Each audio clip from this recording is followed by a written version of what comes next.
No, ja som sa práve začala baliť na Kostariku a hovorila som si, že čo keby som tam natočila svoje prvé YouTube video. Vždycky si poviem, keď cestujem, že urobím si z toho nejaké pekné videjko na pamiatku a nespravím to. Keď som bola malá, tak som strihala takéto videá pre tatina. On dosť hodne zvykol cestovať, potom mi to dal zostrihať, že som z toho urobila nejaké video. Cestovala som takto ako keby s ním. Strašne ma to bavilo aj pozerať, aj strihať a neviem proste, prečo som to prestala robiť. Budem si tu robiť takú zbierku pre seba, plus pravdepodobne budú tie videá aj tak sebarozvojovo zamerané. Mňa baví osobnostný rast. Som toho názoru, že sme tu prišli na to, aby sme rastli a vyvíjali sa. A hlavne u mňa to ide poslednú dobu, ak som sa vrátila minulý rok zo zahraničia a bola som chorá, skôr dolu kopcom.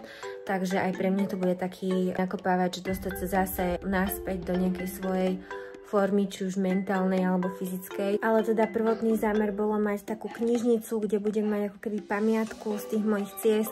Nehovorím, že som bola všade, ale celkom som dosť pocestovala. Mám milión videí a fotiek v telefóne, nikdy sa k tomu nevraciam, respektíve veľmi málo, takže toto by bolo také, že aj ja si to občas pozriem a zaspomínam a prišlo mi, že tá Kostarika je taký dobrý štart. Som strašne zvedavá na cestovanie týmto štýlom. Ja idem vlastne v skupine, konkrétne na yoga retreat s 12 či koľkými babami. Vravím si, že idem sama, ale neidem sama. Idem sama v tom, že nikoho tam nepoznám, ale neidem sama v tom, že proste ide tam tucet bab, takže keby sa aj niečo stalo, tak sa cítim oveľa lepšie. Potom, čo sa stalo minulý rok v zahraničí, však to môžem povedať v nejakom inom videu, tak som ostala proste priposratá na cestovanie, na iné veci, až tak, že sa mi to nepáči. A síce som bola teraz prelom decembra, január, proste na Silvestra sme boli v Sydney, ja som pôvodne mala aj sama, Lukáš, môj priateľ, sa ku mne pristrel, podľa mňa hlavne kvôli tomu, že sa o mňa bál. Sydney je pre mňa ako také druhé doma, ja to mesto milujem, istú dobu som tam aj žila, už som tam išla teraz nejaký 6. raz. Neboli to pre mňa také strašné stresy a aj som bola mentálne nastavená, že tam idem sama, bolo to prekvapenie, že Lukina ide so mnou, inak to tu fúni. Maja, tu ešte určite uvidíte vo videách. Nebolo s tým spätých toľko nejakých obav a strachov, keď mám zase začať cestovať sama.